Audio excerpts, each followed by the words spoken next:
Hey, what's going on everybody? So Apple just released macOS Monterey 12.2 and they also updated Big Sur. I believe it's 11.6.2, but that of course is just security updates only. Monterey is the only one that actually gets feature updates now. So let's go ahead and go over everything new here in macOS Monterey 12.1.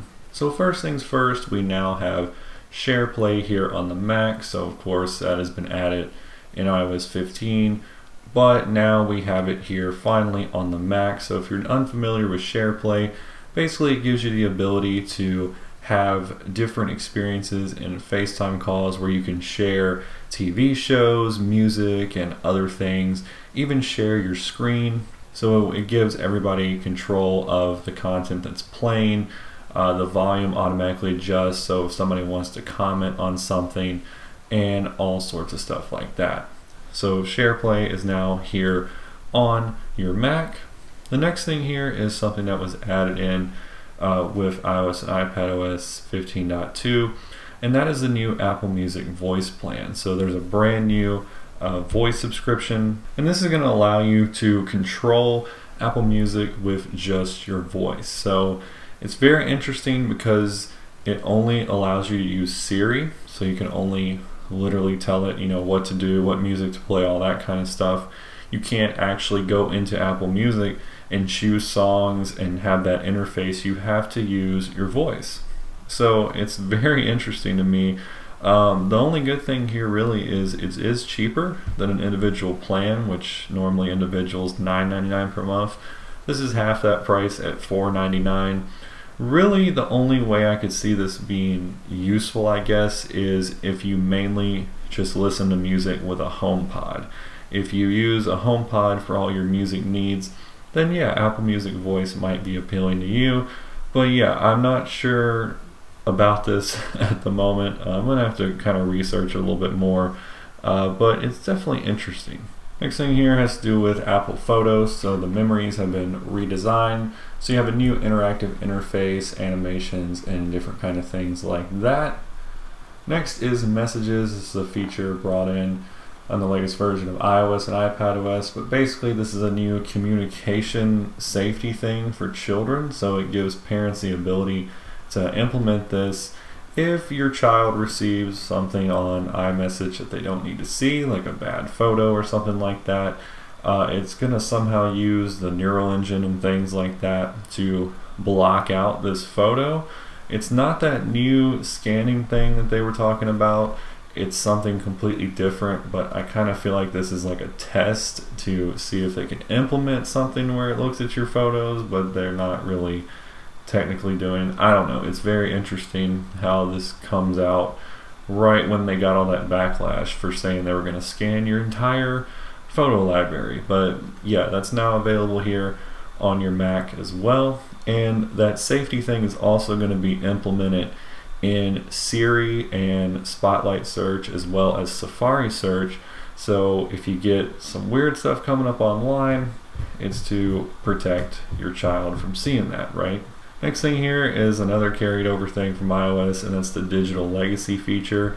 So this goes along with your Apple ID. Basically, this is going to allow you, your legacy contacts, to be able to access your Apple ID information and your iCloud account if something were to happen to you. So if you were to pass away or something like that, then they would be able to access your account, because before it was extremely difficult to get access to other people's accounts and actually prove who you were and all that stuff. So they're going to make it much easier. Now on the iPhone they actually make it easy. You go in Apple ID, you go to password security, and it appears right there. On the Mac, however, there is no option for it. So I'm not sure if this is like it has to be set up on your iPhone first in order for it to show up, but let me know in the comments down below if you're able to actually find it. Next thing here has to do with the TV application. So Apple has decided to give us a store tab up here to make finding movies and TV shows and all that a little bit easier. So you now have that in the TV app. And then there's a few other little enhancements here and there. So first off, the stocks application, you have the ability to see your currency as well as a year-to-date chart. Reminders and notes applications now allow you to delete or rename multiple tags at the same time. And then also in your mail, if you use the Hide My Email feature in iCloud Plus, you can now implement that straight from the compose message. So you can just click on From, where you can choose your emails, and you can select Hide My Email. Now there are many bug fixes here in 12.1, and it seems like a lot of them have to do with the latest MacBook Pros, especially the 16-inch one. So first things first, your desktop and screensaver may appear blank after selecting photos from your photos library. So if you were going to use pictures and a slideshow for your screensaver from your photos, well, they might not actually show up. So that has been resolved now. The next thing here is to do with your trackpad. So your trackpad could become unresponsive to taps or clicks. So you can just tap to click, of course, if you have that enabled in your system preferences. So if you were using that, your trackpad could actually lock up, which was pretty interesting. Another issue was external displays may not charge some MacBook Pro and Air models when you connect them via Thunderbolt or USB-C. So some external displays give you that ability to actually charge your computer while you use the display. So that wasn't working. That should be good to go now. HDR video playback on YouTube's website could cause some 2021 MacBook Pros to kernel panic.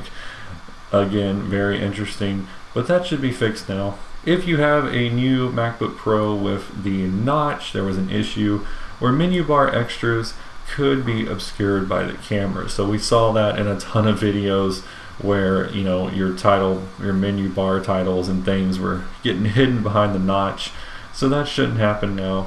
And then the final one is MagSafe may stop charging on the new 16-inch MacBook Pro when the lid is closed and the computer is shut down. So if you shut down your computer completely and you charge it with MagSafe, it wasn't working. But yeah, guys, that's pretty much it here for Monterey 12.1.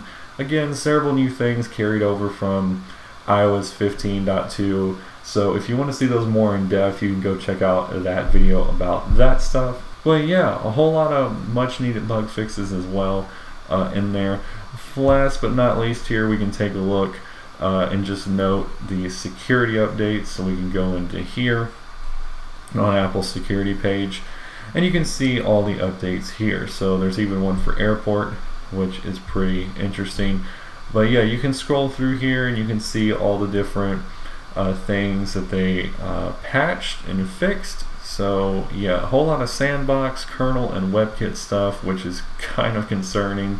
It's also important to note that they just released Safari 15.2 as well, and it's full of a few WebKit security updates too. But yeah, guys, that's everything here in Monterey 12.1. Let me know what you think about this update in the comments down below. But anyways, guys, that's all I got for you today. Thanks for watching as always, and I will catch you all in the next video.